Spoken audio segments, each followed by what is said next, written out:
Hi, this is Frugus Raid, and today I'm going to talk about the easy double Maneater comp. And really, I want to talk about one place where there's some concerns people have expressed to me in the setup and running of this comp, and that is that there are a few times that you can see the Maneaters take stuns potentially.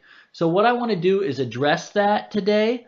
What I'm going to do is walk through the speeds, show you it's really a very tight and small speed range where this is actually a risk to the run. Normally it won't be, and we'll walk through and just I'll show you what that looks like in the calculator, and then I'll show you what that looks like in an actual run. So if we look at the easy double Maneater speed range, the Maneaters are very tight. The DPS underneath are very generous. They've got a fair amount. In fact, they've got quite a bit more room. You can probably go 171 to 179 on these guys pretty safely. You've got a little bit more room on the slow one too. This can almost get up into the 170s, although you really are in this tight 168, 169 if you want to run it on brutal. So if you do care about brutal as well, then you probably are in a much tighter range. And the top of this tighter range is where this anomaly occurs. So I'm going to go ahead and bounce into a speed tune in the speed calculator. This is the setup that I previously used to run when I demonstrated this. And this would be the first Maneater at 219.5, the second Maneater at 214.5, then Kreela at 177, Martyr at 172, and Fayne at 169. As you can see on turn 5, there is a situation where Martyr and Maneater can be stunned. Now we don't care about Martyr. Any DPS who doesn't have a particular skill that is unkillable or speed boosting, I think it's inconsequential to the run. I suppose if it got stunned, it could maybe throw your rotation off a little bit and affect your DPS slightly, but it's not going to affect the run directly. This Maneater being stunned will screw up the key, and you'll either have to manual for a little while to recover, or you'd have to just, kill it and restart. This is really a very tight range that this flaw exists, and it's really when you're running the slow DPSer at 170 or 169, 170, 171, and if it's over 171, you're clear. So it's really like a 2.5 speed point range. If I go down to 168, which is getting into the lower end of the range, and even continue farther down, you'll see that the anomaly doesn't exist. So it's truly, really just when you're in that 169, 170, 171 range that this anomaly does exist.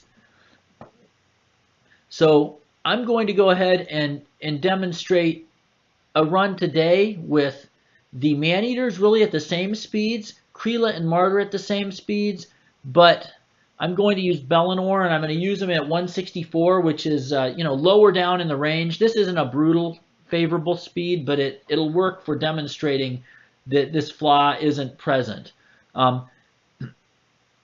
If you look at this on Nightmare, it's a non-issue in general.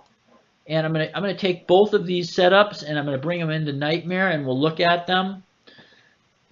In Nightmare, you'll see that the Maneater does take 2 turns on turn 5. However, you're also going to see that he starts the unkillable chain and becomes unkillable by turn 5. So truthfully, that stun's a non-issue.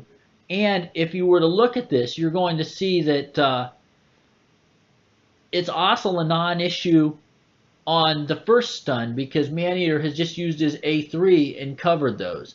Now, if I'm on Affinity, I do have some risks here, and there is a little bit more complexity in that case because you're going to see that almost every one of the champs is vulnerable for the stun here. Now, that won't affect Maneater number 2. If he takes the stun, it's a non-issue. If Maneater 1 takes the stun, it's also a non-issue because it will delay his A3 by 1 turn, but when you moved it up, and the only reason you're moving it up is to deal with Spirit, it will actually throw it down into the right place. So in either case, Maneater taking the stun isn't an issue. It is important to note that, especially if you're adjusting for Spirit, where you pull this forward 1 turn so that you're covering the AoE, you're going to be manualing up until turn 5 on Nightmare, and on Ultra Nightmare, you're going to be manualing up until turn 6. So that's a non-issue in my mind. I think that the main thing you want to pay attention to is the speed range and making sure that you're not in this 169, 170, 171 speed range for the slow DPS. If you are, you might have this. Again, I encourage you, whenever you're doing one of these comps, go to Deadwood Jedi, look at your true speeds, look at the rotation, and see if you're vulnerable, see if there's any concerns. I'm going to go ahead and stop talking, stop showing you Deadwood Jedi, and now we're going to go in, and I'm just going to demonstrate both of these runs, and I'll show this to you in a more clear way. So we're going to go in quickly, look at the champions that I'm going to use for the run, and then we'll walk through this. So real quickly, we'll start. I've got Kreela. Kreela is at 177. I have her in Savage gear. I don't think that that's going to be of any consequence for this discussion. I've got Martyr. Martyr is at 172.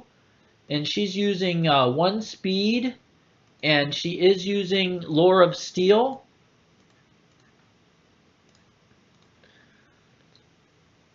I then have 2 Maneaters. The first Maneater is at 220. Now that true speed is 219. And you can see he's using 1 speed set and Lore of Steel. The second one is also at 215. He's using a speed set and Lore of Steel. Now, the 2 champions that I'm going to use to demonstrate this, I've since regeared Fayne, so I just threw some stuff onto her to get her to that 170, 169 range. And you can see that this gear is not that great, but she's not crit capped or anything, but it'll work for the purposes of this video. And the second champ I've done is Belanor. And Belanor I've got at 163. He is pretty well set up. I'm running him in Fury, so his attack is a little low, but he is real high crit rate. And since this is going to have Kreela and Belanor, he's going to pretty much be crit capped the whole time. So we'll go ahead and we'll start up with the version of this that is vulnerable, and I'll just show you the start of it, and we'll cancel out, and then we will go back in and we will do the version that is not vulnerable next. There's Maneater 1, Maneater 2, Kreela, and where are you, Fayne?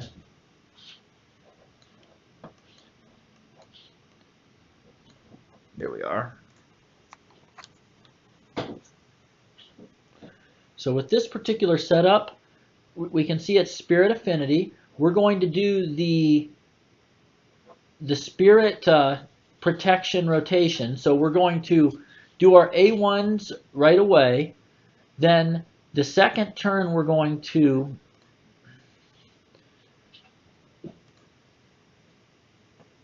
we're just going to do whatever with these guys.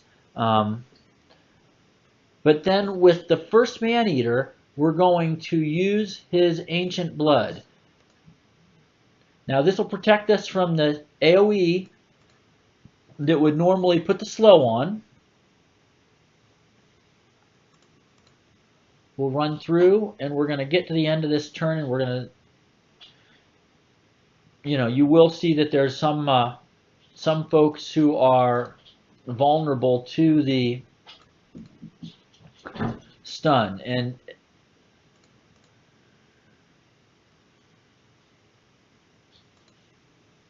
the one who's vulnerable is this Maneater. Now, this is a great example of this.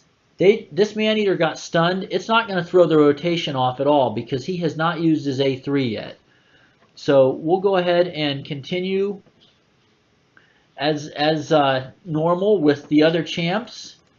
And again, I'm planning on canceling this run, so I'm not too worried about making the setup right. I'm just worried about getting through to the turns where we have the anomalies, so I can show them to you. Now this Maneater, see, it's turn 4. He still has his Ancient Blood. It didn't matter one bit that he took the stun. So I'm going to go ahead and cover him up. The only concern with that would be if your defense and hit points were so very low on the Maneater that somehow he got killed by taking the stun. And that's, I do advise having an attack down debuff on one of the two Maneaters just to kind of protect you from the chances of something funny like that happening.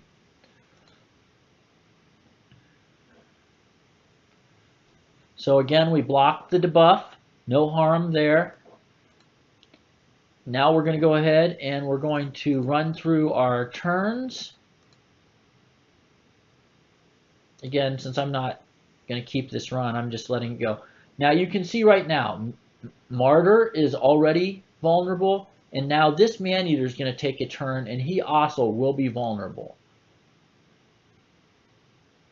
Now, as it turned out, they didn't stun him, but this would be the risk point that we're actually wanting to talk about. So now I'm going to go ahead and cancel this run, and what we'll do is we'll reload it with a champion who is a little bit slower, and that'll be Belanor, and we'll run through the same sequence, and you'll see that the stun vulnerability is not there.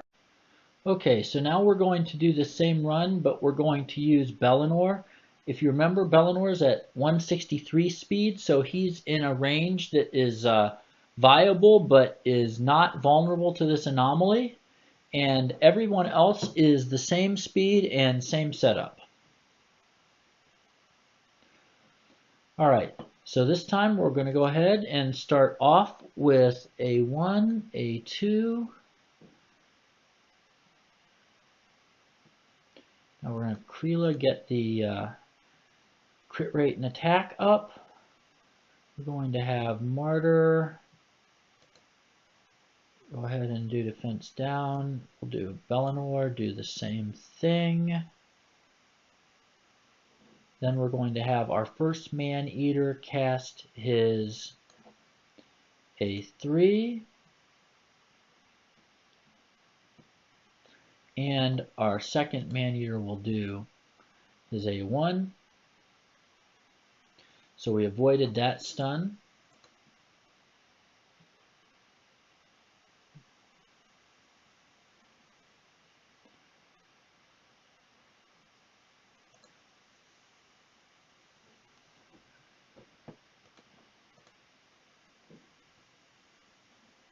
Now this is turn 2, so we're just continuing along. The stun can hit anyone. It did hit the second Maneater.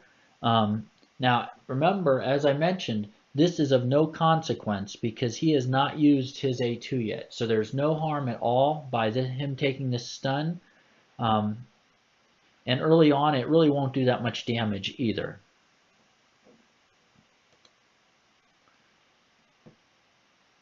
We're going to go ahead and we'll carry on. We'll get Bastion of Faith up.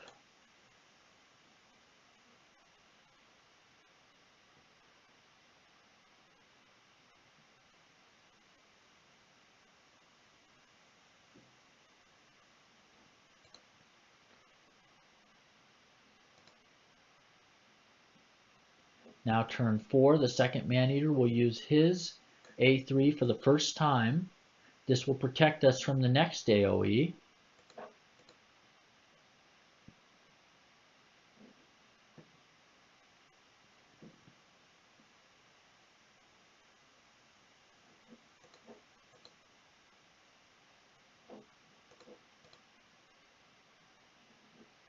Now what you will see this time around for the stun, you're going to see Martyr should be the only one who's vulnerable. So if we stop and look, you'll see that in this instance, that Maneater was not vulnerable to the stun because the speed anomaly wasn't there. And at this point, you're in a pretty good position to just continue the run. So you're going to delay this one time. So you cast this A3 at the end of the turn. And then you will be in a position that you are ready to just carry on the rest of the run.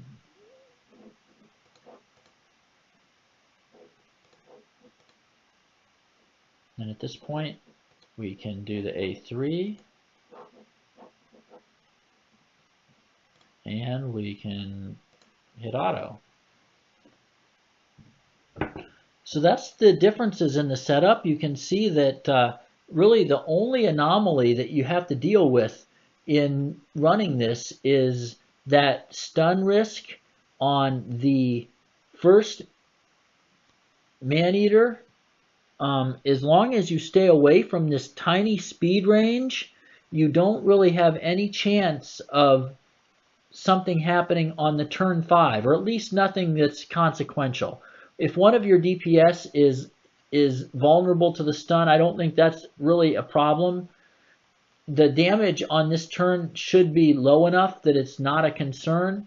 And if you are particularly concerned, then what I would recommend would be to make sure that one of your two Maneaters has accuracy so that you are able to place the attack down, in which case it will pretty much guarantee that you don't have any chance of anyone being killed. The other thing you could do is, if your champions are set up for a counterattack, then you've probably got like a life drinker or a mastery that will heal you a little bit anyway, and in which case they're going to be fine regardless.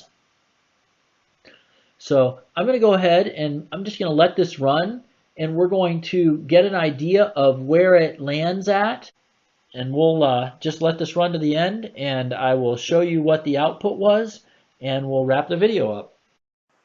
All right, we're at the end now. You can see that there is a lot of potential in this comp to 1 key. This with a little tweaking would definitely be able to get into the 1 key range consistently. Hopefully this video has given you a little more confidence in handling the setup of the easy Double Maneater, or in general Double Maneater comps. If you have questions, just leave them below in the comments, or you can reach out to me on the Heart Up Heroes Discord, which is in the details below. Have a great day.